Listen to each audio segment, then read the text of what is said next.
حاولت افكر في حالنا خلال الفترة اللي فاتت. حصل في كام حادث في مصر، لقيت ان احنا بنتفاعل معاهم بشكل كبير جدا. تفاعل ظاهري، يعني انا واحد من الناس بيحصل اي موقف اروح اعمل صورة بروفايل تضامن مع الموقف واغير الستيتس بتاعتي، وكل اصحابي يعلقوا برد عليهم، وشي بيحمر وعيني بتلمع وببقى شرير. بعدها بساعتين بهدى بشكل فظيع جدا جدا، وبتعامل مع الامر خلاص عايز اشيل الصورة دي وعايز اغير الستاتس دي، وانا مالي باللي بيحصل ده اصلا. امبارح لما شفت الحادثة بتاعت قتل الشاب المصري في اسكندرية، تقريبا اسمه حسام، بجد حسيت احساس فظيع جدا. مش احساس مجرد فكرة ان انا بتفرج على حادثة بتحصل واحد بيتقتل زي ناس كتير من سنين. طول عمري بشوف القصص دي كلها، فكرة الظلم وفكرة انك تموت على ايد كلب، ده فكرة سيئة جدا، موتة وحشة بصراحة يعني.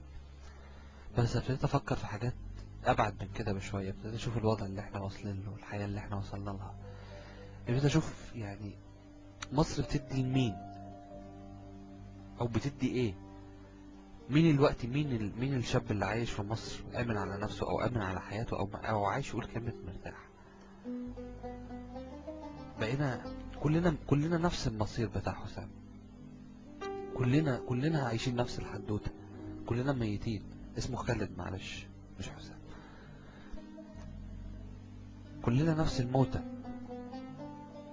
ما هو المصري اللي يروح يبيع كليته عشان 30,000 جنيه عشان يتجوز او يأكل ولاده، ده خالد. المصري اللي يربط رقبته بحبل ويرمي نفسه من فوق كوبري عشان مش عارف يتجوز، ما هو ده برضه خالد. المصري اللي يقتل ولاده عشان مش عارف يصرف عليهم، ده خالد. المصرية اللي تبيع بنتها عندها 4 سنين عشان تصرف على 3 بنات تانيين عشان هي متطلقة ومش لاقي حد يصرف عليها، واهلها مش عايزين يساعدوها والمجتمع مش عايز يرحمها، هي برضه خالد. المصري اللي زينا اللي مرمي في غربة، لا هي طايقاه ولا هو طايقها، هو خالد. بيقتلونا. عمرنا اللي المفروض نديه لبلدنا بنديه لبره، وكلنا بنرجع بمرض وفلوس. واللي قاعد جوه البلد بيقول يا مشروع او يا فكرة او يا حاجة او عايز ادي، كلب بينبح عليه موته.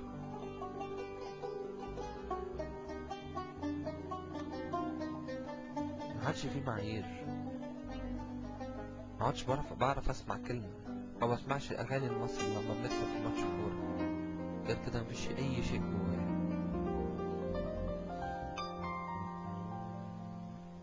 كتير بفكر، كتير بقعد وانا في غربة اقول انا عايز ارجع مصر وشوارعها وقهاويها واصحابي والكلام ده كله وبتاع. افتكر مليون حاجة تخبطني على دماغي وتقول لي ما ترجعش. افتكر مليون حاجة، مليون موقف يفكروني قد ايه احنا وحشين في حق بعض وقاسيين في حق بعض.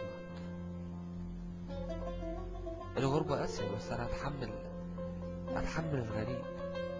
اتحمل لما واحد يقول لي يا مصري. الكلمة دي كنت بستغربها جدا، يا مصري في الكلام، وكأن المصري ده جنسية تانية وفئة تانية وصفة تانية. ما هو انا فعلا، ما هو انا هاين على نفسي وهاين على بلدي، فهبقى رخيص في عين الدنيا كلها. تخيل وانت خارج من بيتك مستحمي ولابس قميص وبنطلون نضاف وباصص لبكرة وجواك حاجات وأفكار وخيال وأحلام كتير، تطلع في الشارع بيه ماشي الدنيا كلها بتبص عليك كده يا أرض تهدم عليك يعني. يطلع عليك كلب مسعور جربان يجري وراك وينهش فيك ويوقعك ويعضك وياكلك ويموتك. مين فينا نفسه في نهاية زي دي؟ بقت نهاية محتملة في مصر. الكلب ده بقى مخبر شرطة، بقى بلاعة مفتوحة، بقى عربية طايشة بتجري، بقى أي حاجة. باللي بتنهش في شباب مصر.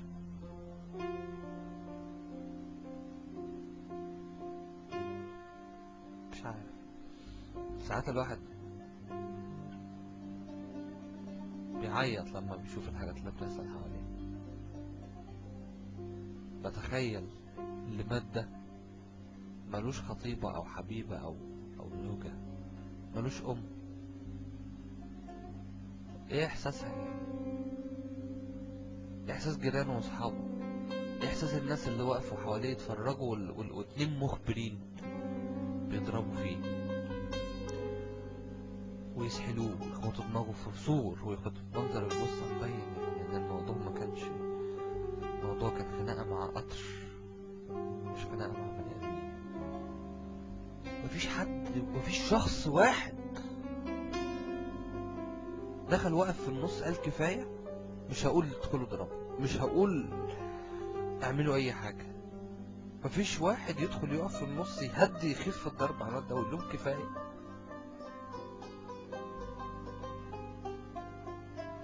قسما بالله كله هيسأل وكله هيحاسب.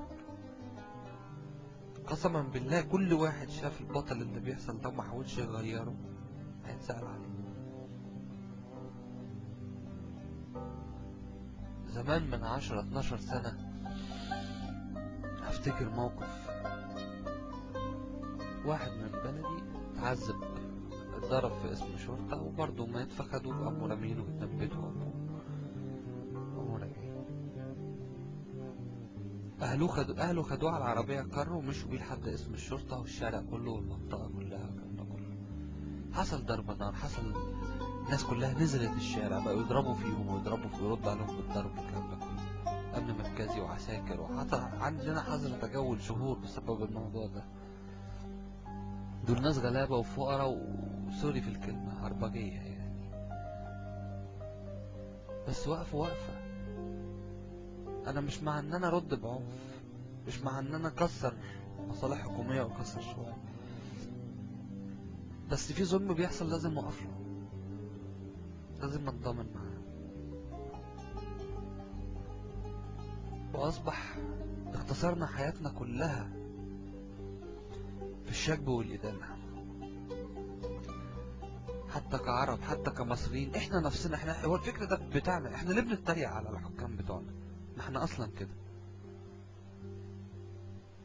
ما احنا بنطلع على الفيسبوك، اتفرجوا على الستيتس بتاعتنا كلنا، صورة على البروفايل عليها واحد مقتول، واحد منتحر، واحد مضروب، وستيتس ما شاء الله يعني، الستيتس بتاعتنا ما شاء الله، وكلنا عمالين نرد على بعض وكلنا عمالين نعمل.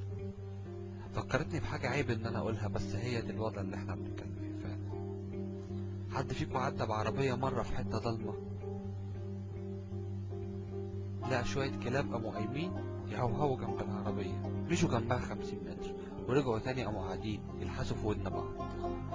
ده اللي احنا بنعمله دلوقتي، هوجة وبنهدى. امبارح طول الليل نار قايدة فينا ومولعين واعصابنا كلنا، انا عارف ان كلنا اعصابنا تعبانة، بس النهاردة بالليل عندنا افتتاح كاس عالم، كل واحد هيحط علم البلد اللي هو بيشجعها، وكل واحد هيعلق على الافتتاح بتاع جنوب افريقيا ويقول يا خسارة يا ريتنا كنا هناك ويا رب الجزائر تكسب. خسرانين مليون مرة وهنفضل خسرانين طول ما احنا بالشكل ده، طول ما احنا هين علينا نفسنا، طول ما احنا قاسيين في حق بعض،